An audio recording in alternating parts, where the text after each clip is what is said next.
আমি 4টি বিষয়ের কথা বলবো, যেগুলো রমজানে হয়তো কম বেশি আপনি করেছেন আল্লাহর তৌফিকে। সেই 4টি আমলকে আপনি যদি রমজানের পরেও ধরে রাখতে পারেন, আমি আল্লাহর কাছে বিশ্বাস করি, আল্লাহর কাছে আমার সুধারণা যে আল্লাহ তাআলা আপনার রমজানকে সাকসেস করেছেন, আল্লাহ আপনার রমজানকে কবুল করেছেন, কারণ আপনাকে আল্লাহ আবারও ইবাদতের তৌফিক দিয়েছেন। আর সেই 4টি কাজের প্রথম কাজ হলো, আমরা অনেকেই আলহামদুলিল্লাহ সারা বছর নামাজ নিয়ে অবহেলা কম বেশি করলেও রমজান মাসের সম্মানে, তাকওয়ার মাস হিসাবে, কোরআন নাজিলের মাস হিসাবে, শ্রেষ্ঠ মাস হিসাবে, ইবাদতের মৌসুম হিসাবে রমজানে অনেকেই পুরুষরা 5 ওয়াক্ত নামাজ মসজিদে গিয়ে পড়ার চেষ্টাটা করেছে। মা বোনরা ওয়াক্ত হওয়ার পর দেরি না করে তারা নিজ নিজ অবস্থানে নামাজটা আদায় করার চেষ্টা করেছে। রমজানের পরে এই 5 ওয়াক্ত নামাজ যেটা রমজান মাসে আপনি সঠিকভাবে করেছেন, এই নামাজটা যদি আপনি ধরে রাখেন, 5 ওয়াক্ত নামাজ কি শুধু রমজানের ইবাদত না রমজানের পরেরও ইবাদত? কি বলেন? 5 ওয়াক্ত নামাজ কি শুধু রমজানের ইবাদত? রমজানের পরেরও ইবাদত, পালনীয়। অতএব 5 ওয়াক্ত নামাজ যদি আপনি রমজানের পরে ধরে রাখতে পারেন, আপনার জান জীবন যেতে পারে, অনেক লস হয়ে যেতে পারে, কিন্তু ওয়াক্ত চলে যাবে আর আপনি নামাজ পড়বেন না। ইমানদারের দ্বারা এটা কল্পনা করা যায় না, কোনো মুসলমানের জন্য এটা কল্পনা করা যায় না যে তিনি নামাজের ওয়াক্ত চলে যাবেন আর অবলীলায় তিনি অন্য কোনো কাজে ব্যস্ত থাকবেন, অসম্ভব। এর সাথে ইমানের সাংঘর্ষিকতা এই লেভেলের যে ওমর ইবনুল খাত্তাব রাদিয়াল্লাহু তাআলা বলেছেন, লা হাজ্জা ফিল ইসলামি লিমান তারাকাস সালাহ। যে ব্যক্তি ইচ্ছাকৃতভাবে নামাজ ছেড়ে দেয়, নামাজ ত্যাগ করে, অন্য কাজে মগ্ন থাকে, ওয়াক্ত চলে যায়, ইসলামে তার কোনো হিস্সা নাই, কোনো অংশ নাই, কোনো ভাগ নাই। সে নিজেকে মুসলিম দাবি করবার কোনো নৈতিক অধিকার নাই যে নামাজ ইচ্ছাকৃত পড়ে না, ত্যাগ করে। রমজান মাসের 5 ওয়াক্ত নামাজটা যদি আপনি সারা বছর ধরতে পারেন, এটাকে যদি আঁকড়ে ধরতে পারেন এবং ধরে রাখতে পারেন, তাহলে আপনি একটি আমলে সাকসেস। নাম্বার 2, রমজান মাসে আমরা অনেকেই আল্লাহর দেয়া তৌফিকে গুনাহ এবং পাপাচারের কাছ থেকে বেঁচে থাকার চেষ্টা করেছি। চোখের জিনা, কানের গুনাহ, হাত দ্বারা কৃত অপরাধ, নানাবিধ অপরাধ থেকে আমরা বেঁচে থাকার চেষ্টা করেছি। আল্লাহ তৌফিক দিয়েছেন। কেন? কারণ রমজান মাস তাকওয়ার মাস, গুনাহ ছাড়ার মাস, সেজন্য আমরা গুনাহ ছাড়ার চেষ্টা করেছি। এই যে রমজান মাসে আমরা পাপাচারের কাজ বর্জন করে থাকার চেষ্টা করেছি, রমজানের পরেও যদি এই চেষ্টাটাকে অব্যাহত রাখতে পারি, এটাকে যদি আমরা ধরে রাখতে পারি, ইনশাআল্লাহ আমার রমজান সাধনা সার্থক হয়েছে, আমার রমজান ইবাদত কবুল হয়েছে আল্লাহর কাছে। এটা বুঝার সবচেয়ে বড় আলামত হলো রমজানের পরেও আপনি আমল ইবাদতের পাশাপাশি গুনাহগুলো থেকে বেঁচে থাকার চেষ্টা করছেন। আপনি কোনো পাপের কাজ করতে যাচ্ছেন, মোবাইলে কোনো হারাম ভিডিও দেখতে যাচ্ছেন, হারাম কোনো বিষয় আপনি লিপ্ত হতে যাচ্ছেন, সাথে সাথে আপনার যদি আল্লাহর কথা স্মরণ হয় আর আপনি ওই হারাম থেকে নিজেকে বাঁচিয়ে রাখতে পারেন, তাহলে আপনার রমজান সাধনা সার্থক। আপনি আর কিছু না পারেন, রমজানের এই 2টি কাজ, প্রথমত 5 ওয়াক্ত নামাজ, দ্বিতীয়ত হলো যেই কোনো পাপাচার থেকে বেঁচে থাকা, এই 2টা যদি করতে পারেন, তাহলে অনেকাংশেই আপনার রমজান সফল এবং সার্থক ইনশাআল্লাহ।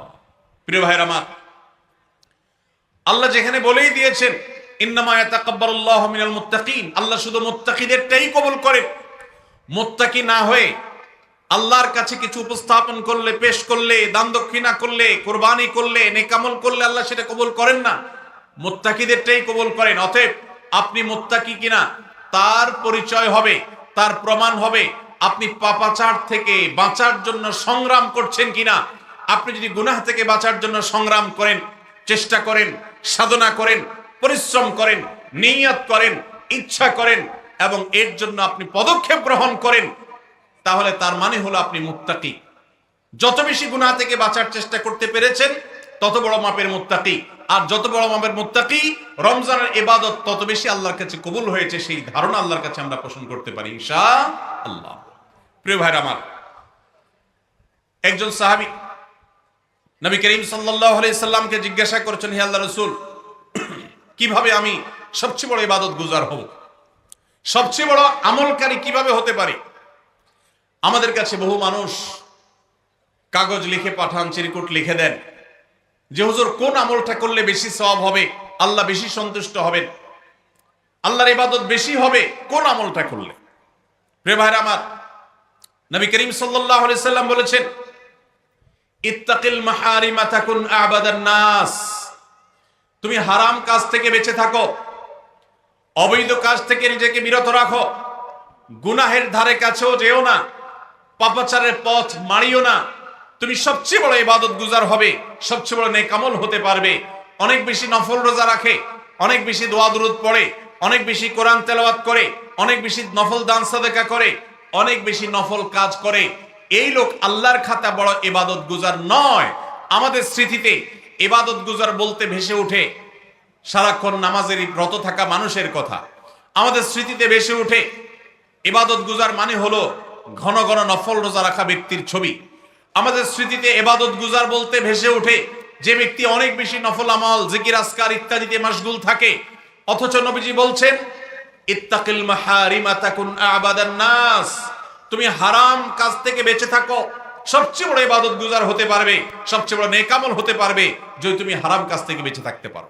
ভাইরা আমার, আপনি যদি আপনার এই দুই ঠোঁট দিয়ে কোনো কটু কথা, অশ্লীল কথা, গালিগালাজ এটা আপনার মুখ দিয়ে যদি বের না হয়, রমজানের আগে হতো, রমজান মাসে আপনি তওবা করেছেন, রমজানের পরেও এই সংগ্রামে আপনি জিতে আছেন, টিকে আছেন, আপনার মুখ দিয়ে কোনো অন্যায় হয় না, তার মানে হলো আপনি মুত্তাকিদের কাতারে শামিল হতে পেরেছেন, আপনি গুনাহ থেকে বাঁচতে পেরেছেন। আপনার আমল দেখা যায় না, কিন্তু এই যে গুনাহ থেকে বাঁচার সংগ্রামে আপনি জিতে গেছেন, আপনি নিজেকে বাঁচিয়ে রাখতে পেরেছেন, এটাই হলো আপনার সফলতা, এটাই হলো আপনার সার্থকতা। আজকাল নফল রোজা, নফল নামাজ, নফল দোয়া দুরূদ, নফল জিকির আজকার, নফল দান সাদকা করা মুসলমানের সংখ্যা কম নয় সমাজে। যেই মুসলমানের অভাব সেটা হলো গুনাহমুক্ত জীবন গঠন করা মুসলমানের অভাব, মুত্তাকি মানুষের অভাব, গুনাহমুক্ত মানুষের অভাব। গুনাহমুক্ত মানুষ পাওয়া যায় না। ভাইরা আমার, আমাদের চেষ্টা করতে হবে আমার হাত এবং মুখ দ্বারা কারোর অধিকার খর্ব হবে না, কারোর কষ্ট হবে না। মুসলমান তো বটে, অমুসলমানকেও কোনো কষ্ট আমি দেব না, কারোর অধিকার নষ্ট হবে না, সম্পদে কারোর হক আমি নষ্ট করব না।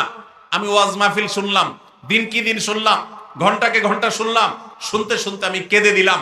2 পয়সার কোনো ভ্যালু নাই যদি আমি দোকানদারি করতে গিয়ে কাস্টমারের সাথে 2 নাম্বারি করি, কাস্টমার হয়ে দোকানদারের সাথে 2 নাম্বারি করি, জমির আইল ঠেলাঠেলি করি, আরেকজনের ফসল আমি নিজে তুলে নিয়ে আসি, অন্যায়ভাবে কারোর হক নষ্ট করি, কথা দিয়ে কাউকে কষ্ট দেই, আচরণ দিয়ে কাউকে কষ্ট দেই, কারোর কোনো অধিকার নষ্ট করি, কারোর গীবত শিকায়াত করি, কারোর পেছনে তার সমালোচনা করি, বিদ্রুপ করি, কাউকে আমরা ব্যঙ্গ নামে ডাকি, ফেসবুকে, সোশ্যাল মিডিয়াতে অথবা অফলাইনে, অনলাইনে, যে কোনো সেক্টরে, যে কোনো জায়গাতে, যেই কোনো প্ল্যাটফর্মে এ ধরনের গুনাহের কাজে যদি আপনি লিপ্ত থাকেন, তো আপনার এই শত শত মাহফিল, হাজারো মাহফিল শোনা, মাহফিলে আসা, এটার কোনো মানে হতে পারে না। আল্লাহ আমাদের সবাইকে রমজান মাসে গুনাহ থেকে বাঁচার যে চেষ্টাটুকু আমরা করতাম, রমজানের পরেও সেটাকে আমাদের ধরে রাখার তৌফিক দান করুন। রমজানের পরে গুনাহ থেকে বাঁচার চেষ্টা করব তো ইনশাআল্লাহ। অনেক ভাইরা আছেন অনেক হারাম কাজ করেন নাই, কেন? রমজান মাস, কিন্তু এখন আবার সেটা শুরু করে দিয়েছেন। এর মানে হলো আপনার রমজানের ইবাদত কবুল হওয়ার সম্ভাবনা ক্ষীণ, নিশ্চিত তো বলা যাবে না, তবে প্রবল সুধারণা করা যায়, সম্ভাবনা অনেক প্রবল যদি আপনার সেই রমজানের আমলগুলোকে আপনি এখন ধরে রাখতে পারেন। অন্য সব না পারেন, অন্তত আমি 4টা আমলের কথা বলেছি, 5 ওয়াক্ত নামাজ আর সকল প্রকার গুনাহ এটা থেকে বিরত থাকা, আর 3 নম্বর হলো কোরআনে কারীমের তিলাওয়াত। অনেকে আমরা আলহামদুলিল্লাহ কোরআন তেলাওয়াত করেছি রমজানে, কারণ রমজান মাস কোরআন নাজিলের মাস। আমাদের সালাফ পূর্বসূরীরা রমজান মাসে কোরআন হাত থেকে রাখতেন না।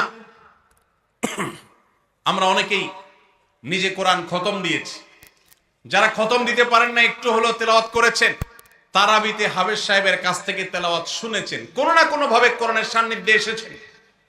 দুর্ভাগ্যজনক বাস্তবতা, রমজান চলে যাওয়ার সাথে সাথে আমাদের কোরআনের সাথে সম্পর্ক শেষ হয়ে গেছে, ঠিক না ঠিক?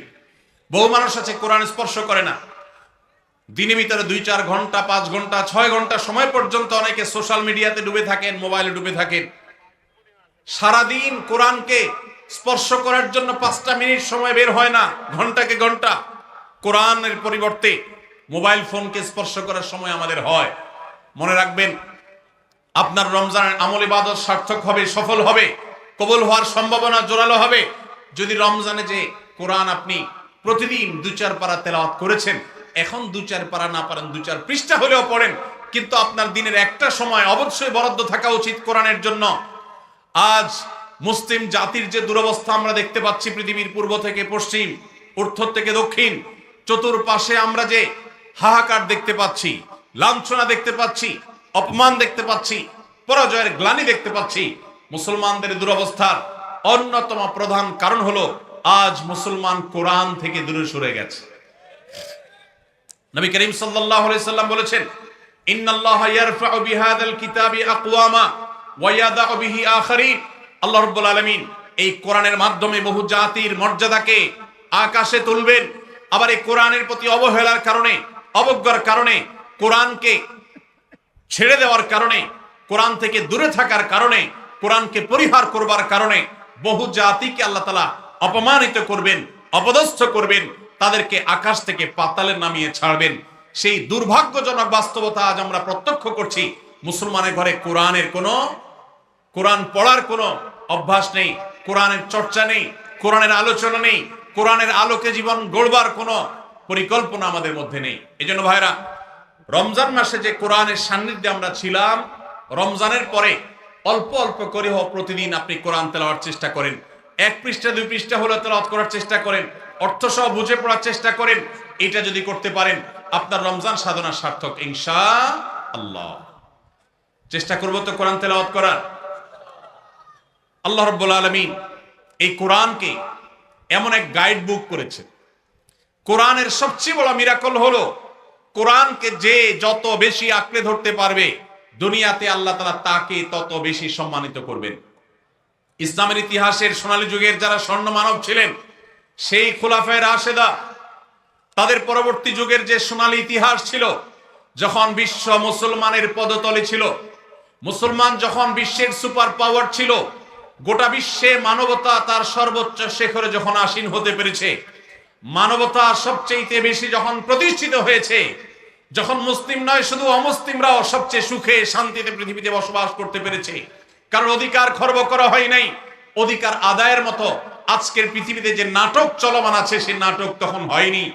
সেই সোনালী অতীত মুসলমানদের যে ছিল, তখনকার মুসলমানরা কোরআনকে তারা আঁকড়ে ধরেছিল, কোরআনকে তারা মাথায় রেখেছিল, কোরআনকে তারা জীবনে ধারণ করেছিল, কোরআনকে তারা সবসময় স্মরণ করেছে, বরণ করেছে, গ্রহণ করেছে, কোরআন দিয়ে নিজের জীবনকে সাজিয়েছে, তার সুফল তারা পেয়েছে। আজ কোরআন আমাদের কাছে অবহেলিত, কোরআন আমাদের কাছে আজ সবচেয়ে বেশি পরিত্যক্ত। যেই গ্রন্থ বছরে আমরা রমজান মাস ছাড়া অনেকে উল্টায় দেখি না, পাঠ করি না। মোবাইলে আমার বহু অ্যাপ আছে, সাথে কোরআনের অ্যাপও আছে। আমি সোশ্যাল মিডিয়ার অ্যাপগুলো দিনের ভিতরে 50, 60, 70, 80, 100 বার ওপেন করলেও কোরআনের অ্যাপটা দিনে একবার ওপেন করা হয় না। কোরআনের জন্য কোনো সময় আমার বরাদ্দ নাই। আমাদের বাসা বাড়িতে অনেক কিছু চলে, কোরআন তেলাওয়াত চলে না। বহু কিছু নিয়ে আড্ডা হয়, কোরআন নিয়ে পাঠচক্র হয় না, গ্রুপ ডিসকাশন হয় না, আলোচনা পর্যালোচনা হয় না। এইরকম পরিবার আজ ঘরে ঘরে, প্রত্যেকটা জায়গায় জায়গায়। আর এই কারণে আজ আমাদের দুরবস্থা আমরা দেখতে পাচ্ছি পৃথিবীর চতুর্প্রান্তে রয়েছে। আল্লাহ তাআলা আমাদের সবাইকে কোরআনকে সারা জীবনের জন্য আমাদের সাথী করার তৌফিক দান করুন। কোরআন নিয়মিত পড়বেন তো ইনশাআল্লাহ? প্রতিদিন পড়বেন তো ইনশাআল্লাহ? আল্লাহ আমাদের সবাইকে প্রতিদিন কোরআন তেলাওয়াতের তৌফিক দান করুন, কোরআন বুঝে পড়ার তৌফিক দান করুন, কোরআনের আলো থেকে আলো গ্রহণ করবার তৌফিক দান করুন, সমাজ এবং রাষ্ট্রকে কোরআন দিয়ে সাজাবার তৌফিক দান করুন। বলুন আমিন। নাম্বার 4, শেষ পয়েন্ট। রমজান উপলক্ষে আমরা অনেকেই ভোর রাতে সাহরি খেতে উঠে আল্লাহর কাছে কম বেশি দোয়া করার চেষ্টা করেছি, 2-4 রাকাত তাহাজ্জুদ নামাজ পড়ার চেষ্টা করেছি, ঠিক না ঠিক? ইফতার সামনে নিয়ে অনেকে দোয়া করেছেন। রমজান মাসে রোজাদারের দোয়া কবুল হয় দিনের বেলা, অনেকে দোয়া করেছেন। রমজান শেষ, তাহাজ্জুদ পড়া তো ভোর রাতে উঠে দূরের কথা, অনেকের ফজর নামাজ পড়াটাই কঠিন হয়ে গেছে, ঠিক না ঠিক? আজ রমজানের পরে রমজানের সেই আমলের ধারাবাহিকতা, অর্থাৎ ভোর রাতে তাহাজ্জুদের নামাজ পড়ার যদি কেউ অভ্যাস ধরে রাখতে পারেন, এটা হবে সবচেয়ে বড় অর্জন। এটা যদি না পারেন, অন্তত ফজরের নামাজ, 5 ওয়াক্ত নামাজ তো পড়বেনই, ফজর নামাজ স্পেশালি জামাত যাতে কোনোভাবে মিস না হয়। আর দিন এবং রাত 24 ঘন্টার কোনো একটা সময় আল্লাহর কাছে দুহাত তুলে দোয়া করার অভ্যাস গড়ে তুলবেন। চেষ্টা করবেন তো ইনশাআল্লাহ। কয়েকটা সময়ের দোয়া আল্লাহর কাছে করলে সেটা বিফলে যায় না।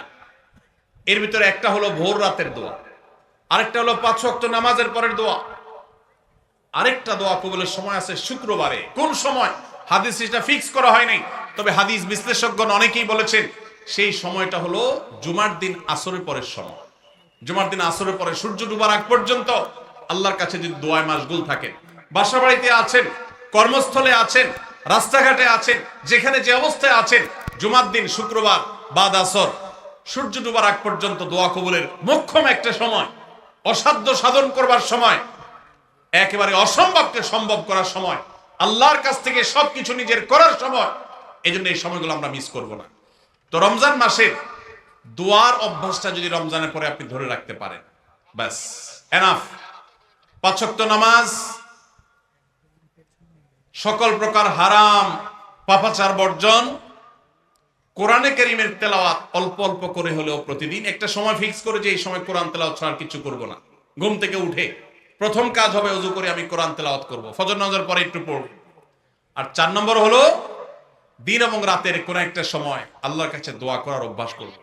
অনেক লোক আছি আমরা যে 24 ঘন্টার ভিতরে সপ্তাহে সপ্তাহ, মাসকে মাস চলে যায়। অনেক নিয়মিত নামাজি মানুষ আছেন, অনেক দাড়িওয়ালা মানুষ আছেন, এমনকি অনেক মাদ্রাসার ছাত্র, এমনকি আলেমও আছেন।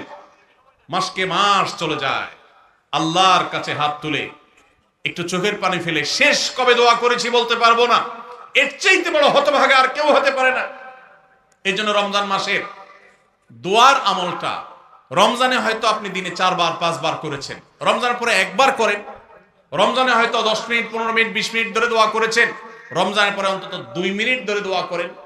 এই 4টা কাজ, 5 ওয়াক্ত নামাজ, সকল পাপাচার বর্জন, কোরআনে কারীমের তিলাওয়াত, আর দিন এবং রাতের কোন একটা সময় আল্লাহর কাছে দোয়ায় মাশগুল হওয়া, এই 4টা কাজ রমজানের, এগুলো যদি আপনি ধরে রাখতে পারেন তো ইনশাআল্লাহ আপনার রমজান সাধনা, আপনার রমজান ইবাদত বন্দেগী আল্লাহর কাছে কবুল হয়েছে। আল্লাহ আপনাকে মুত্তাকি হওয়ার তৌফিক দিয়েছেন, মুত্তাকিদেরটাই আল্লাহ কবুল করেন।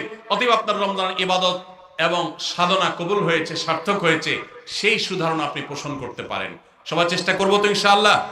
আল্লাহ আমাদের সবাইকে সেই তৌফিক দান করুন। আমরা মাত্রই রমাদান মাস শেষ করলাম। রমজান মাস শেষ হয়েছে, মাত্র কয়েকদিন অতিবাহিত হয়েছে। কিন্তু দুঃখজনক বিষয় হলো রমজান মাস শেষ হতে না হতেই আমাদের মসজিদগুলো, বেশিরভাগ মসজিদগুলো আবারও মুসল্লি শূন্য হয়ে গেছে। ঠিক কিনা বলেন? রমজান মাস শেষ হতে না হতেই আমাদের অনেকের টুপি ভাঁজ হয়ে পকেটে ঢুকে গেছে। আগামী রমজানের আগ পর্যন্ত সেটা আর ভালোভাবে খুলবে না। রমজান মাস শেষ হতে না হতেই আমাদের অনেকের কোরআন মাজিদ গুলো আমরা বন্ধ করে ওইটাকে গিলাবদ্ধ করে বক্সে তুলে রেখে দিয়েছি। আবার হয়তো এক রমজানের আগে, আগামী রমজানের আগে আর হয়তো অনেকের খোলার তৌফিক নসিব হবে না। এই যে রমজান মাস চলে গেলে আমাদের মসজিদে যাওয়া বন্ধ হয়ে যায়, নামাজ পড়া বন্ধ হয়ে যায়, দান সাদকা কমে যায়, অন্য সব কিছু বন্ধ হয়ে যায়, এটা কোরআন এবং হাদিসের দৃষ্টিতে কতটা ভালো কাজ, বা এটা আদৌ ভালো কাজ কিনা, আমরা সে বিষয়টি আজকে একটু আলোচনা করার চেষ্টা করি। ভাইরা আমার, আমি যে আয়াত পড়েছি, আল্লাহ সুবহানাহু ওয়া তাআলা সেই আয়াতে বলেছেন, ওয়া'বুদ রাব্বাকা হাত্তা ইয়াতিয়াকাল ইয়াকিন। আমাদের প্রিয় নবী সাল্লাল্লাহু আলাইহি সাল্লামকে আল্লাহ তাআলা বলেছেন, আপনি আপনার রবের ইবাদত করুন। আপনি আপনার রবের ইবাদত করুন কতদিন পর্যন্ত? রমজান শেষ হওয়া পর্যন্ত। আল্লাহ বলেছেন হাত্তা ইয়াতিয়াকাল ইয়াকিন। আল ইয়াকিন আয়াল মউত। মৃত্যু আসার আগ পর্যন্ত আপনার রবের ইবাদত করতে থাকেন, করতে থাকেন, করতে থাকেন। এখানে কোনো প্রকার বিরতি চলবে না। ইবাদতে কোনো বিরতি আছে? যে নামাজ পড়ছেন ঠিক আছে, এক সপ্তাহের জন্য ছুটি, নামাজ না পড়লেও চলবে, ঘুমান, সুযোগ আছে কোনো? আল্লাহ রাব্বুল আলামিন তার হাবিবকে, তার প্রিয় রাসূল সাল্লাল্লাহু আলাইহি সাল্লামকে বলছেন, আপনি আপনার রবের ইবাদত করতে থাকুন কতদিন পর্যন্ত? মৃত্যু আসার আগ পর্যন্ত। তাহলে ইবাদত নামাজ কি শুধু রমজান পর্যন্ত না মরণ পর্যন্ত? তাহলে আমরা যারা রমজান মাস পর্যন্ত নামাজ পড়ছি, রমজানের পরে আর মসজিদে যাই না, তাহলে কি তারা এই আয়াতের উপর আমল করলাম না আয়াতের খেলাফ করলাম? ভাইরা আমার, আরবের একজন বড় আলিম, একজন বড় স্কলার, তিনি অত্যন্ত মূল্যবান একটি কথা বলেছেন। সেটা কি? সেই কথা হলো, ভাই কোত্থেকে আসছেন আপনি এখন বলেন? মোবাইল দিচ্ছেন, আবার এটা দিচ্ছেন, এগুলো তো খুবই ডিস্টার্বিং কথা। এতক্ষণ কোথায় ছিলেন আপনি? সাংবাদিক মানুষ দেখেই তো ওনারটা রাখলাম, নাহলে তো রাখতামই না। ঠিক আছে, সাংবাদিক তো আরো আগে আসা দরকার ভাই, এতক্ষণ সংবাদ কে দিবে? আপনি তো পরে আসছেন। আচ্ছা ঠিক আছে, thank you so much, thank you, জাযাকাল্লাহ খাইর। জি ভাই, তো যেটা বলছিলাম, আল্লাহ রাব্বুল আলামিন আমাদেরকে যে ইবাদত করতে বলেছেন মৃত্যু পর্যন্ত, এই প্রসঙ্গে এই যে রমজানে অনেকে ইবাদত করেন, রমজানের পরে আর মসজিদে যান না, নামাজ কালাম ছেড়ে দেন, এই প্রসঙ্গে আরবের একজন বড় আলেম, একজন বিখ্যাত স্কলার, তিনি মূল্যবান একটা কথা বলেছেন। কি কথা? তিনি বলেছেন, যারা রমজান মাসের পুজো করে, ইবাদত করে কাকে? রমজান মাসকে। খেয়াল করি আমরা, যারা ইবাদত করে কাকে? রমজান মাস এটা আল্লাহর একটা সৃষ্টি। দিন যেরকম সৃষ্টি, সপ্তাহ যেরকম সৃষ্টি, আপনি আমি যেরকম সৃষ্টি, রমজান মাসটাও আল্লাহর একটা সৃষ্টি। যদি কেউ রমজান মাসের ইবাদত করে, তাহলে তার তো রমজান পরে আর ইবাদত করার দরকার নাই, কারণ রমজান শেষ হয়ে গেছে, সে আর কার ইবাদত করবে? আর যে রমজানের সৃষ্টিকর্তার ইবাদত করে, আল্লাহ সুবহানাহু ওয়া তাআলার ইবাদত করে, তার ইবাদতের ধারা রমজান থাকলেও করবে, রমজান গেলেও চলবে। কারণ রমজান শেষ হয়েছে, কিন্তু রমজানের সৃষ্টিকর্তা তিনি শেষ হন নাই, তার নির্দেশ এখনো শেষ হয় নাই। এই জন্য ভাইরা আমার, মৌসুমি মুসল্লি, মৌসুমি ইবাদত গুজারের দাম আল্লাহর কাছে নাই। আল্লাহর কাছে দাম হলো সেই মুসল্লির, যে মুসল্লি শুধু সিজনাল মুসল্লি না, যেই মুসল্লি শুধুমাত্র মৌসুমি মুসল্লি না, যে 12 মাসি মুসল্লি, যে আজীবনের মুসল্লি, যে আজীবনের ইবাদত গুজার, আল্লাহর কাছে তার মর্যাদা আছে, মৌসুমি মুসল্লির কোনো মর্যাদা নাই।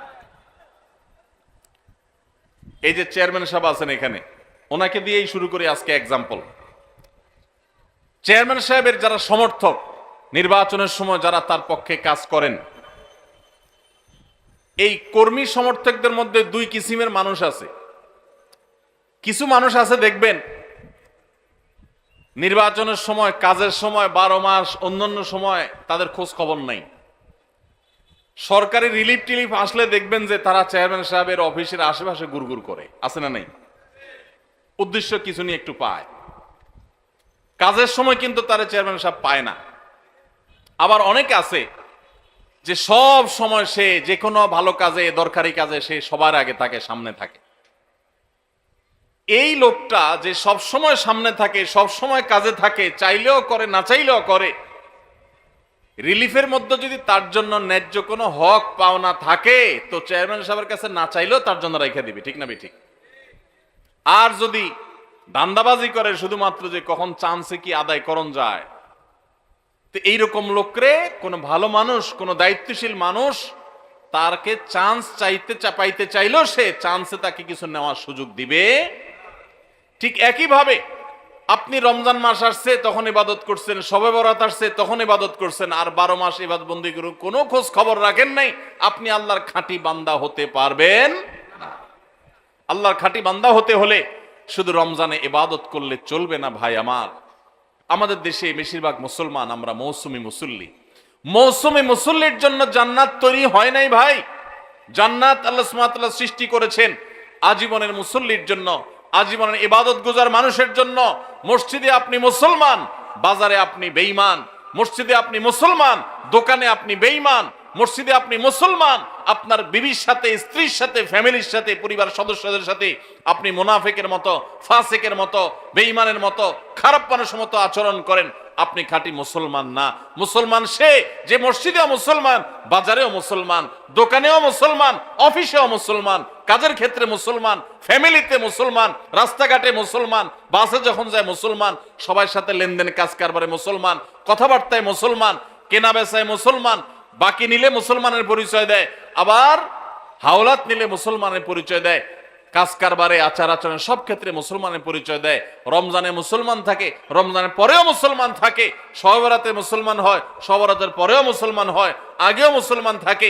এই 12 মাসই মুসলমান যে আল্লাহ তাআলা জান্নাত তার জন্য তৈরি করেছেন, শুধুমাত্র ওই মৌসুমিয়া সিজনাল মুসল্লির জন্য আল্লাহ জান্নাত তৈরি করেন নাই।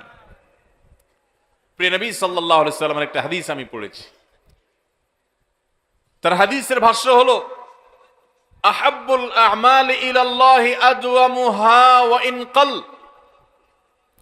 আল্লাহর কাছে সবচেয়ে প্রিয় আমল কোনটা জানেন ভাই? সবচেয়ে পছন্দের আমল, সবচেয়ে পছন্দের আমল হলো আমাদের আল্লাহ সবচেয়ে খুশি হন যদি বান্দা কোনো আমল, কোনো ভালো কাজ কন্টিনিউয়াসলি করে যায়, নিয়মিত করে। এই আমলটা আল্লাহ অনেক পছন্দ করে। একজনের রমজানে কোরআন 1 খতম দিছে, মাশাআল্লাহ, প্রতিদিন 1 পারা করে পড়ে 30 দিনে 30 পারা খতম দিয়ে ফেলছে, কিন্তু রমজানের পরে আর উনি কোরআন হাতে ছুঁয়েও দেন, ধরেও দেখেন নাই। আরেকজন রমজান ভরে কোরআন খতম দিতে পারেন নাই, প্রতিদিন পড়ছে, মাশাআল্লাহ 2-5 পৃষ্ঠা করে পড়ছে।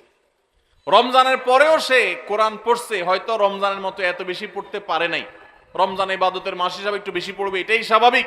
রমজানের পরেও পড়ছে, পরিমাণে ততটা না হোক, অল্প হলেও পড়ছে, 10 আয়াত 5 আয়াত করে পড়ছে, আধা পৃষ্ঠা করে পড়ছে, সারা বছরই একটু একটু করে হলেও পড়ছে। এই পড়াটা আল্লাহর কাছে বেশি প্রিয় রমজানে 1 খতম কেন 5 খতম দেওয়ার চাইতে। কথা বুঝেন নাই? একজনে একসাথে অনেক টাকা দান করে দিছে, আর জীবনে কোনো খোঁজ খবর নেই নাই। এই দানের সওয়াব আছে, মর্যাদা আছে, ঠিক আছে, কিন্তু যে নিয়মিত একটু একটু করে দান করে, হয়তো এক সময় বেশি দেয়, আরেক সময় কম দেয়, সব সময় একরকম দিতে পারে না। রমজানে একটু বেশি দান করছে, কিন্তু রমজানের পরে একটু একটু হলেও রমজানের দানের ধারাটা ধরে রাখছে। এই দানের ধারা ধরে রাখতে পারলো যে, নিয়মিত করলো যে, এই ইবাদতটা, এই দানটা আল্লাহর কাছে ওই অন টাইম দানের চাইতে বেশি উত্তম, বেশি ফজিলতপূর্ণ। তাহলে কি শুধু রমজান ইবাদত করব, না রমজানের পরেও করব ইনশাআল্লাহ? আওয়াজে তো আস্তে আস্তে ব্যাপার কি? আপনারা নিয়তি করে দিয়েছেন না ভাই আবার রমজানের আগে আর মসজিদে ঢুকতেছি না, এরকম নাকি? আল্লাহ আমাদের সবাইকে 12 মাসে মুসল্লি হওয়ার তৌফিক দান করুন। আল্লাহ আমাদের সবাইকে খাঁটি মুসলমান হওয়ার তৌফিক দান করুন। ভাইরা আমার, শুধুমাত্র রমজানে মুসলমানের পরিচয় দিলে হবে না, 12 মাস মুসলমানের পরিচয় দিতে হবে। আমাদের প্রিয় নবী সাল্লাল্লাহু আলাইহি ওয়াসাল্লাম তিনি রমজান মাসে যেরকম রোজা রাখতেন, রমজানের বাইরেও কিন্তু রোজা রাখতেন।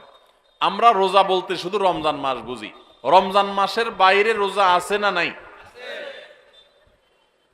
রমজান মাসের বাইরে কখন কখন কোন কোন সময় রোজা রাখা লাগে, সুন্নাত রোজা কখন কখন রাখা লাগে, এটা বলতে পারবেন যারা অডিয়েন্সের মধ্যে আছেন? কেউ হাত তুলতে পারেন? সব বলতে পারবেন? এজাজ, তোমার পুরস্কার কই? এজাজ আহমদ, আমার ক্যামেরাম্যান কই? কি রিপোর্টার সাহেব কই? পুরস্কার কই তোমার? ফাঁকি ঝুঁকি দিলে হবে ভাই, পুরস্কার নিয়ে আসো। এই মানুষগুলো এত কষ্ট করে আসছে, পুরস্কার দেবো না? আমি তো পুরস্কার ছাড়া কোনো ওয়াজ করি না। পুরস্কার নিয়ে আসো তুমি। পাঠারি সাহেব ও পুরস্কার হেল্প করেন, ঠিক আছে? পুরস্কার হবে ইনশাআল্লাহ। হাত তুলছেন মাদ্রাসার ছাত্র ছাড়া, মাদ্রাসার ছাত্রদের পুরস্কার দেবো না, কারণ আলেম মানুষ আপনারা তো এমনি জানেন, আপনাদের পুরস্কার দেবো কি জন্য? আপনারা বরং পুরস্কার আরো দিবেন।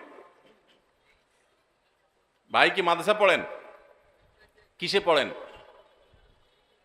হ্যাঁ, ইন্টার সেকেন্ড ইয়ার। কোন কলেজে? ফরিদগঞ্জ মডেল কলেজ, মাশাআল্লাহ। আপনি বলতে পারেন যে রমজান মাস ছাড়া বছরের আর কোন কোন সময় রোজা রাখা সুন্নাত? আরবি মাসের না বলে বলি চন্দ্র মাসের আর কি, ঠিক আছে? চন্দ্র মাসের 13, 14, 15, এই 3 দিন রোজা রাখা কি ফরজ না ওয়াজিব না কি সুন্নত? মাশাআল্লাহ, উত্তর সঠিক। তাহলে চান্দ্র মাসের চাঁদের 13, 14, 15 এই 3 দিনকে কি বলে জানেন? আইয়ামে বীজ। আপনি কি আগে মুখস্থ করে আসছেন নাকি এসব প্রশ্ন এরকম কমন পড়ে গেল কেমনে? আচ্ছা ঠিক আছে, মাশাআল্লাহ, একটা হইলো মাত্র। বলেন আর কখন কখন রোজা রাখা সুন্নত? হ্যাঁ, শাওয়াল মাসে 6 রোজা। মাশাআল্লাহ, এখন কোন মাস চলতেছে ভাই? শাওয়াল। এই মাসে কয়টা রোজা? 6টা। তাহলে প্রত্যেক মাসে 3টা করে, চাঁদের 13, 14, 15 আর শাওয়াল মাসে 6টা। মাশাআল্লাহ, 2 আইটেম পাইলাম। আর জিলহজ মাসের, ঠিক আছে, উত্তর সঠিক তো, বলে ফেলান। জিলহজ মাসের কবে? 19, 20 তো কবে? আরাফাতের দিনের রোজা রাখা সুন্নত, 9 জিলহজ রোজা রাখা সুন্নত। শুধু 9 জিলহজ না, কোন কোন বর্ণনায় প্রথম থেকে 9 জিলহজ পর্যন্ত প্রথম 9 দিনই, যেহেতু সব আমল করা আপনার বেশি ফজিলতপূর্ণ নফল রোজার কথা বর্ণিত আছে, বিশেষ করে আরাফাতের দিনে। তাহলে 9 জিলহজ হলো, 3টে আইটেম পাইলাম। আর আপনি কি নকল সাপ্লাই করতেছেন নি? বসেন বসেন, উনি কি বলি দেয় নাকি? ঠিক আছে, না আরো ডিস্টার্ব করে আপনারে? ঠিক আছে, বলেন। 3টা হলো আইটেম। হ্যাঁ, আরো লাগবে। সহজটা বাদ গেছে, একদম সহজটা। প্রত্যেক সপ্তাহের সোমবার আর শুক্রবার। হ্যাঁ, সোমবার আর বৃহস্পতিবার। মাশাআল্লাহ, উত্তর সঠিক। 4টে আইটেম পাইলাম আমরা ওনার কথা থেকে। চাঁদের 13, 14, 15, শাওয়াল মাসের 6টা রোজা, পুরো মাসের মধ্যে যে কোনো 6 দিন, আর জিলহজ মাসের 9 তারিখ অর্থাৎ আরাফাত দিন। আর 4 নম্বর কি বলছেন? প্রত্যেক সপ্তাহের সোমবার এবং বৃহস্পতিবার এই 2 দিন রোজা রাখা সুন্নাত। নবী করিম সাল্লাল্লাহু আলাইহি সাল্লাম রাখতেন। 4 আইটেম হয়েছে, আর 2টা লাগবে।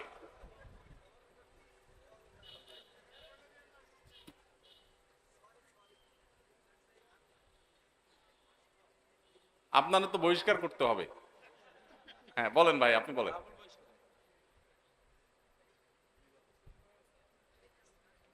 কঠিনগুলো চলে আসছে, সহজগুলো সব চলে আসছে, এবার কঠিন 2টা।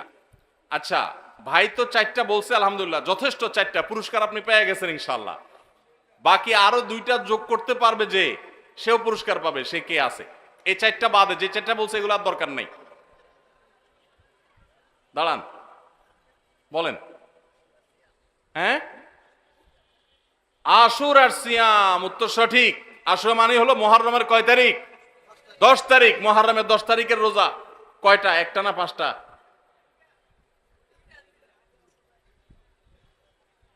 একটা। ঈমান আছে যেটা বলছে ওইটা। 2টা আশপাশে বললে কয় না একটাই। আশুরার রোজা কি 1টা না 2টা রে ভাই? 2টা। তাহলে উত্তর তো অর্ধেক হয়ে গেছে। আচ্ছা, তারপরও আপনি পুরস্কার পাবেন ইনশাআল্লাহ।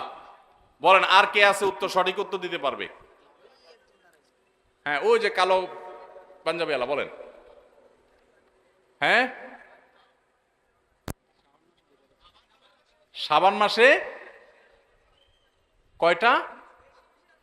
উত্তর সঠিক। শাবান মাসে বেশি বেশি রোজা রাখতে হবে। নবী করিম সাল্লাল্লাহু আলাইহি সাল্লাম শাবান মাসে সবচেয়ে বেশি রোজা রাখতেন। আমাদের আয়েশা বলেছেন, কানা ইয়াসুমু শাবানা ইল্লা কালিলা। নবীজি প্রায় পুরো শাবানে রোজা রাখতেন, কিছুদিন বাদে। তাহলে সবচেয়ে বেশি রোজা রাখতে হবে। ফরজ রোজা তো রমজানে পুরো মাস ব্যাপী আছে, এর বাইরে সবচেয়ে বেশি নফল রোজা রাখতে হবে যে মাসগুলোতে, তার ভিতরে একটা হলো শাবান মাসে বেশি বেশি নফল রোজা রাখতে হবে। তাহলে ভাই 4টা বলছেন, ওই ভাই একটা বলছেন 5টা, আপনি একটা বলছেন 6টা, আরো একটা লাগবে। বলেন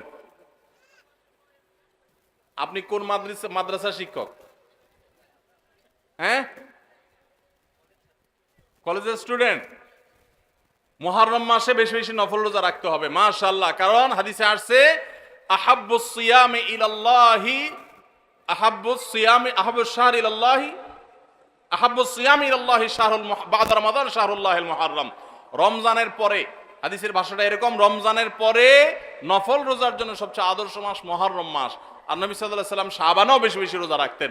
তাহলে বেশি বেশি রোজা 2 মাসে শাবান আর মুহররম 7টা আইটেম পেয়ে গেছি। আপনারা 4 জনই পুরস্কার জিতে গেছেন। আপনারা সামনে থাকেন, পুরস্কার আসুক, আলোচনা শেষে আপনারা পুরস্কার পাবেন ইনশাআল্লাহ।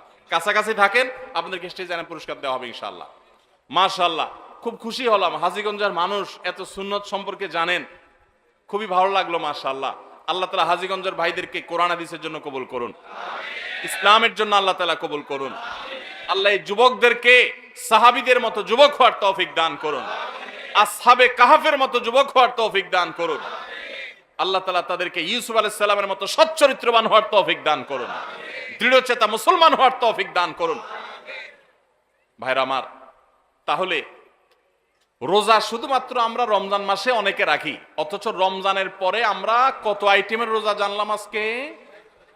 7 আইটেমের রোজা। এগুলো আমি বলতে পারতাম, কিন্তু আপনাদেরকে দিয়ে বলানোতে লাভ হয়েছে কি, আপনাদের মনোযোগটা আর একটু বেশি পড়ছে না?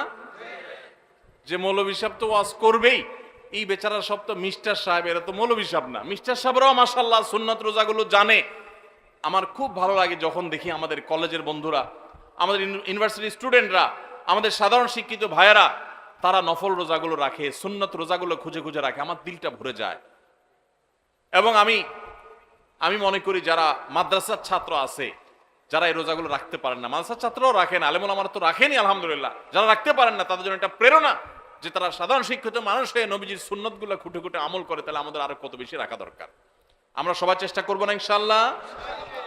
তাহলে রমজান মাস ছাড়া আরো 7 প্রকারের নফল রোজা বা সুন্নত রোজা আছে। কয় প্রকারের? 7 প্রকারের। আমরা এই 7 প্রকারের নফল রোজার আবার এক নজরে জানার চেষ্টা করি। ভাইরা তো বিচ্ছিন্নভাবে বলেছেন, আমি একটু এক নজরে বলে দিই। 1 নম্বর হলো প্রত্যেক সপ্তাহের সোমবার এবং বৃহস্পতিবার। প্রত্যেক সপ্তাহের কিবার? সোম এবং বৃহস্পতি, এই 2 দিন রোজা রাখা সুন্নত। আমাদের নবীজি এই 2 দিন রোজা। প্রাত্যহিক রিপোর্ট দেওয়া হয় সকাল এবং সন্ধ্যায়। সারা রাতেরটা সকালে, সারা দিনেরটা সন্ধ্যায় ফেরেশতারা আল্লাহর কাছে জমা দেন, আর সারা সপ্তাহেরটা এই দিনে জমা হয়। এই জন্য নবী সাল্লাল্লাহু আলাইহি ওয়াসাল্লাম এই সময় নফল রোজা রাখাটা পছন্দ করতেন। বিশেষ করে সোমবারের দিনটা আবার নবী আলাইহিস সালামের জন্মের দিন ছিল, সেই জন্য তিনি সেই দিনে নফল রোজা রাখতেন। তার অনুকরণে আমরাও নফল রোজা রাখি। তাহলে এক প্রকারের পেলাম নফল রোজা বা সুন্নত রোজা। সুন্নত রোজা একটা পেলাম, সেটা হলো প্রত্যেক সপ্তাহের সোম এবং বৃহস্পতি। নাম্বার 2, প্রত্যেক চান্দ্র মাসের, প্রত্যেক চাঁদের মাসের 13, 14, 15, এটাকে আইএমএ 20 বলে। অর্থাৎ চাঁদ যখন আলোকিত থাকে, পরিপূর্ণ থাকে, ওই সময়ের রোজা 13, 14, 15 এই দিনগুলো রোজা রাখাও সুন্নত। নবী করিম সাল্লাল্লাহু আলাইহি সাল্লাম এই দিনগুলোতে রোজা রাখার জন্য তার প্রিয় সাহাবী আবু হুরায়রা, আবু যর গিফারি রাদিয়াল্লাহু তাআলা আনহুমা এবং আরো সাহাবীদেরকে স্পেশালি বিশেষভাবে ডেকে ডেকে ওসিয়ত করেছেন যে আমি চলে গেলেও দুনিয়া থেকে এই আইয়ামে 20 এর রোজা তোমরা কখনো ছাড়বা না। ভাইরা আমার, ঘরে ঘরে এখন ব্ল্যাক ম্যাজিকের সমস্যা, কালো জাদুর সমস্যা, দুষ্ট জিনের উপদ্রব, নানা রকম সমস্যা আমাদের ঘরে ঘরে ধরা পড়ে। এগুলো থেকে বাঁচার জন্য নিজস্ব সেফটি সিস্টেমের মধ্যে 2টা সেফটি সিস্টেম যদি আপনি মেনটেন করেন, ইনশাআল্লাহ আল্লাহ আপনাকে হেফাজত রাখবে। এর একটা হলো রাসূলুল্লাহ সাল্লাল্লাহু আলাইহি সাল্লামের সকাল এবং সন্ধ্যায় যে দোয়াগুলো তিনি পড়তেন, ওইগুলো আপনি নিয়মিত পড়বেন। এই সম্পর্কে আমাদের ছোট্ট একটা ছোটি বই আছে, রাসূলুল্লাহ সাল্লাল্লাহু আলাইহি সাল্লামের সকাল সন্ধ্যার দোয়া ও জিকির, রকমারিতে বিভিন্ন অনলাইন শপে পাবেন। আবার আমাদের ওয়েবসাইটে গেলে ফ্রি, আপনি সেটা ডাউনলোড করে পড়তেও পারবেন এই সকাল সন্ধ্যার দোয়াগুলো পড়লে। আর দ্বিতীয় হলো চান্দ্র মাসে 13, 14, 15 এই দিনগুলো যদি কেউ নফল রোজা রাখে, আল্লাহ তাআলা এই ব্যক্তিকে এমন বেশি সেভ করেন, নিরাপদে রাখেন, কোনো ব্ল্যাক ম্যাজিকে, কোনো ম্যাজিশিয়ানের, কোনো জাদুকরের, কোনো কুফরি কালামে তার কোনো ক্ষতি করতে পারে না। আল্লাহ তাকে হেফাজত রাখেন। তাহলে আইয়ামে 20 রোজা রাখবো তো ইনশাআল্লাহ। 2 আইটেম পাইলাম, সোমবার, বৃহস্পতিবার আর চাঁদের 13, 14, 15। নাম্বার 3, তৃতীয় নম্বর হলো আশুরার রোজা। মুহররমের 10 তারিখ, তার সাথে 9 তারিখ যোগ করে রাখবেন, 2টা রোজা। আর 9 তারিখ কোনো কারণে রাখতে না পারলে তাহলে 10 আর 11, 10 কমন, তার সাথে 9 অথবা 11 মিলায়া 9 রাখতে পারলে বেশি উত্তম। কারণ নবী সাল্লাল্লাহু আলাইহি সাল্লাম তার জীবনের শেষ বছর যখন আশুরা রোজা রাখছেন, তিনি বলেছেন যদি আগামী বছর আমি বেঁচে থাকি লা আসুমান্নাত তাসিআ ওয়াল আশির, তাহলে মুহররমের 9 আর 10 আমি রোজা রাখবো। এইজন্য উলামা ইকরাম বলেছেন 9 আর 10 রাখাটা বেশি উত্তম। তাহলে আশুরার 2টা রোজা রাখা 3 নম্বর আইটেম হলো। সোম বৃহস্পতিবার চাঁদের 13, 14, 15 আর মুহররমের 9, 10 অথবা 10, 11। তাহলে কয় পদ হলো? 3টা। 4 নম্বর হলো জিলহজের 9 তারিখ অর্থাৎ আরাফাত দিনের রোজা। এই দিনের রোজার মাধ্যমে আল্লাহ রাব্বুল আলামিন মানুষকে 1 বছরের পেছনের গুনাহ খাতা মাফ করে দেন, 1 বছর অগ্রিম আল্লাহ সুবহানাহু ওয়া তাআলা মাফ করে দেন। তাহলে এই যে আশুরার রোজা, এর পাশাপাশি আরাফাত দিনের রোজা অর্থাৎ 9 জিলহজ, সেটা আরেকটা আইটেম হলো। তাহলে 4টা হয়ে গেল, আশুরার রোজা, আরাফাতের রোজা, আবার চাঁদের 13, 14, 15 আর সোম বৃহস্পতিবার, 4টা হয়ে গেল। এরপরে আসেন আরেকটা নফল রোজার জন্য গুরুত্বপূর্ণ আইটেম হলো, গুরুত্বপূর্ণ নফল বা সুন্নাত রোজার সময় হলো আমাদের প্রিয় নবী সাল্লাল্লাহু আলাইহি সাল্লাম সবচেয়ে বেশি নফল রোজা রাখতেন যে মাসে, সেটা হলো শাবান মাস। কোন মাস? শাবান মাস, রমজানের আগের মাসটা।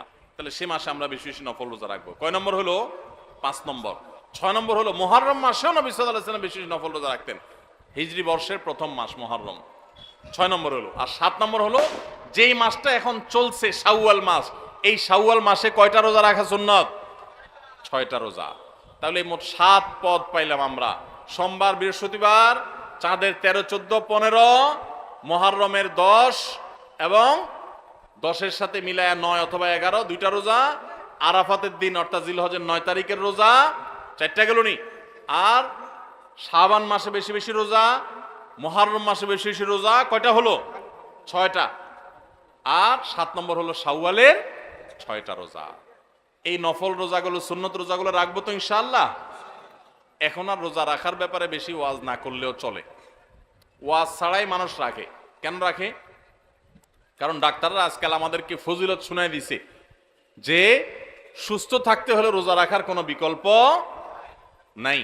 আমাদের শরীরে আল্লাহ তাআলা যে পরিমাণ মেদ, চর্বি এগুলো জমে যায়, যে পরিমাণ আল্লাহ তাআলা পাওয়ার দিয়ে রেখেছেন, আমরা যদি রোজা রাখি তাহলে সেগুলো গলে গলে গলে অতিরিক্ত মেদ, চর্বিগুলো কমে যায়, মানুষ সুস্থ হয়। রোজা রাখার কারণে মানুষ শারীরিকভাবে সুস্থতা অনুভব করে। যে যত বেশি রোজা রাখে সে শারীরিকভাবে তত ফিটনেস তার হয়, তার সুস্থতা তত বেশি সে ফিল করে, অনুভব করে। এক সময় মানুষ মনে করতো যে রোজা রাখলে বোধহয় মানুষের ক্ষতি হয়। রোজা রাখাতে মানুষের ক্ষতি হয় না, লাভ হয়। মানুষ খেয়ে অসুস্থ হয়, না খেয়ে অসুস্থ হওয়ার চাইতে খেয়ে অসুস্থ হওয়ার পরিমাণ বেশি। খাবার কন্ট্রোল করতে বলে ইসলামের জন্য, নিয়ন্ত্রণহীন কবজি ডুবায়া 2 হাতে 4 হাতে খাইতে ইসলাম বলে না। এজন্য ভাই রমজানের রোজার পাশাপাশি নফল রোজাগুলো আমরা রাখার চেষ্টা করবো তো ইনশাআল্লাহ। আল্লাহ আমাদের সবাইকে আমলের তৌফিক দান করুন। ভাইরা আমার, মাশাআল্লাহ। তাহলে আমরা রমজান মাসের যে রোজা রাখি, এটা শুধু রমজান মাসেই রাখবো নাকি বছরের বিভিন্ন সময়ও আর রাখতে হবে? সেই জিনিসটা আমরা আজকে জানলাম কি জানলাম না? এখন দায়িত্ব হলো আমল করা। কে কে নিয়ত করছেন আমল করার? নিয়ত করছেন কে কে? বুঝি হাত তুলছেন না অযথায় হাত তুলছেন? আল্লাহ আমাদের সবাইকে আমলের তৌফিক দান করুন। আল্লাহ আমাদের সৎ সাহস দান করুন, বলুন আমিন। ভাইরা আমার, রোজা রাখতে মনে হয় অনেক কষ্টের, মোটেই কষ্টের না ভাই। সামান্য একটু হয়তো প্রথম একটু 2-4 দিন কষ্ট হবে। আপনার যখন অভ্যাস হয়ে যাবে, যারা নিয়মিত নফল রোজা রাখে, চাঁদের 13, 14, 15, সোম বৃহস্পতিবার, জিজ্ঞেস করে দেখেন কোনো কষ্ট অনুভব হয় না তাদের, বরং আরো ভালো অনুভব করেন, ভালো ফিল করেন তারা। তাহলে ইমানদার নিজের খাদ্য চাহিদা এগুলোকে সে নিয়ন্ত্রণ করতে শিখবে। চেষ্টা করব না আমরা সবাই ইনশাআল্লাহ। বিশেষ করে যেই মাসে আমরা আছি, শাওয়াল মাস, এই শাওয়ালের 6টা রোজা সম্পর্কে কিছু কথা না বললেই নয়। হাদিস আপনারা ইতিমধ্যে শুনেছেন, নবী আলাইহিস সালাম বলেছেন, মান সামা রমাদান, যে ব্যক্তি রমজান মাসে রোজা রাখলো, রমজান মাসে সবগুলা রোজা যে রাখলো, সুম্মা আতবাআহু সিত্তাম মিন শাওয়াল, রমজান মাসের পর যদি কেউ শাওয়াল মাসে 6টা রোজা রাখে, কয়টা রোজা? 6টা রোজা রাখে। কোন মাসে? শাওয়াল মাসে, যে মাসটা চলছে। তাহলে কি হবে? কানা কাসিয়ামিদ দাহর, তাহলে সে সারা বছর রোজা রাখার সওয়াব পাবে। আপনি 30টা পাইছেন, 30টা রাখছেন, 1 মাস রমজান মাসের সওয়াব পাইছেন। সাথে আর শুধু 6টা প্লাস করলে অফার হলো 12 মাস রোজা রাখলে যে পরিমাণ সওয়াব পাইতেন, আপনার অ্যাকাউন্ট আল্লাহ সেই পরিমাণ সওয়াব জমা করে দিবেন। তাহলে কোনো বুদ্ধিমান মানুষের শাওয়ালে 6 রোজা রাখা ছাড়া উচিত না। অনেক উলামা একরাম এই হাদিসকে ব্যাখ্যা করেছেন এইভাবে যে আল্লাহ রাব্বুল আলামিন সাধারণত নেক আমলগুলোকে 10 গুণ পর্যন্ত বাড়িয়ে দেন, কোন কোন ক্ষেত্রে আরো বেশি, দানের ক্ষেত্রে 700 গুণ আল্লাহ বাড়িয়ে দেন, কাউকে কাউকে হিসেব ছাড়া দেন। এই যে সাধারণত আল্লাহ তাআলা নেক আমল করলে কয় গুণ বাড়িয়ে দেন? 10 গুণ। কয় গুণ বাড়িয়ে দেন ভাই? 10 গুণ। তো আমরা রমজান মাসে রোজা রাখি, সাধারণত সারা মাস 30 হয় সর্বোচ্চ, কখনো কখনো 29 হয়, 30 বেশি তো আর হয় না। তাহলে 30 হলে 30টা রোজা আমরা রমজান মাসে রাখলাম, আর শাওয়ালে যদি 6টা রাখি তাহলে কয়টা হয়? 36 রোজাকে যদি আপনি 10 দিয়ে গুণ দেন সমান সমান কত হবে? 360। সারা বছরের হিসাব পাইছেন ভাইরা আমার? এই জন্য আল্লাহ রাব্বুল আলামিন আমাদেরকে সারা বছর রোজার সওয়াব দিবেন। শুধু রমজান রোজা রাখলে সারা বছর রোজার সওয়াব পাবেন না। রমজানে 30টা রাখতে পারছেন, সাথে আর শুধুমাত্র 6টা যদি প্লাস করতে পারেন এই মাসে, শাওয়াল মাসে, তাহলে এই 6টার কারণে ওই 30টা আর 6টা সব মিলিয়ে আপনি সারা বছর রোজার সওয়াব পেয়ে যাবেন ইনশাআল্লাহ। চেষ্টা করা যাবে না ইনশাআল্লাহ? আল্লাহ আমাদের সবাইকে তৌফিক দান করুন। এই শাওয়ালের 6 রোজা নিয়ে আমাদের মা বোনদের একটা কমন প্রশ্ন আছে, অনেক ভাইদেরও কমন প্রশ্ন আছে। সেটা হলো যে কারোর যদি ভাঙতি রোজা থাকে, কাজা রোজা থাকে, যে গত রমজানে আপনি হয়তো অসুস্থতার কারণে 2টা রোজা রাখতে পারেন না, 4টা রোজা ভাঙা পড়ছে, কোনো মা বোন মাসিকের কারণে তার কয়টা রোজা, 7টা 8টা রোজা বা 10টা রোজা 5টা রোজা তার ভাঙতি পড়ছে, এই রোজাগুলো তিনি আগে রাখবেন নাকি শাওয়ালের 6 রোজা আগে রাখবেন? এটা হলো প্রশ্ন। এই প্রশ্নের উত্তর হলো অবশ্যই রমজানের রোজাগুলো আগে রেখে তারপরে শাওয়ালের 6 রোজা রাখতে পারলে বেশি উত্তম। কারণ নবী সাল্লাল্লাহু আলাইহি সাল্লামের হাদিসে আমরা দেখি তিনি বলেছেন, যে ব্যক্তি রমজানের রোজা রাখলো এরপরে শাওয়ালের 6 রোজা রাখলো, তার জন্য ফজিলত হলো সারা বছর রোজা সওয়াব। তাহলে আগে রমজানের গুলো শেষ করে তারপরে শাওয়ালের 6 রোজা রাখতে পারলে বেশি ভালো।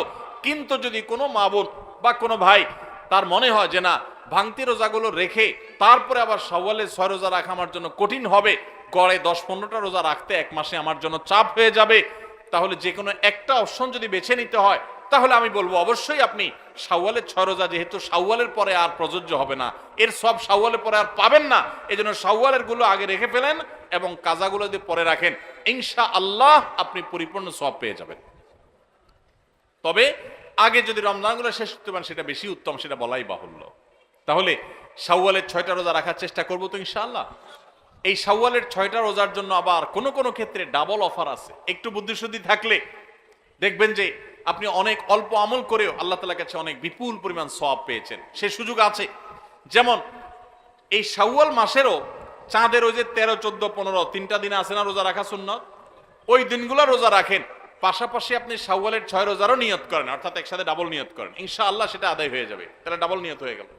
সোমবার বৃহস্পতিবারের সাথে আপনি প্লাস করতে পারেন, কিন্তু যদি সোম বৃহস্পতিবার আর চাঁদের 13, 14, 15কে আলাদা রেখে এটাকে 6টা রাখেন তাহলে তো সবচেয়ে উত্তম, সেটা বলাই বাহুল্য। তাহলে শাওয়ালের 6 রোজা রাখবো তো ইনশাআল্লাহ।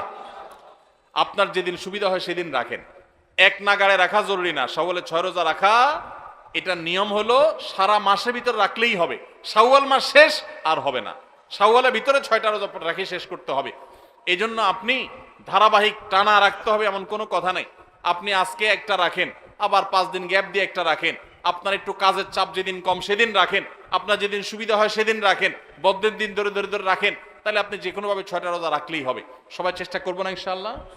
আল্লাহ আমাদের সবাইকে আমলের তৌফিক দান করুন। ভাইরা আমার, তাহলে রমজানের আমলের চেষ্টা, রমজানের ইবাদত, রমজানের নামাজ, রমজানের রোজা, রমজানের তিলাওয়াত, রমজানের দান সদকা, এগুলো শুধু রমজানেই সীমাবদ্ধ নাকি রমজানের পরেও করা লাগবে? লাগবে কি লাগবে না? অতএব মসজিদে রমজানের পরে যেতে হবে কি হবে না? সবাই যাবো তো ইনশাআল্লাহ? আল্লাহর ঘরের দিকে যাবো তো ইনশাআল্লাহ? আপনার লাভ, আল্লাহর কোনো ঠেকা নাই ভাই। দেখতে দেখতে জীবনটা শেষ হয়ে যাবে, মালাকুল মউত হাজির হবে, চলে যেতে হবে, আপনি নিজের আমল নিয়ে যাবেন, আপনার কল্যাণ হবে। সবাই করবো তো ইনশাআল্লাহ? আল্লাহ আমাদের সবাইকে আমলের তৌফিক দান করুন।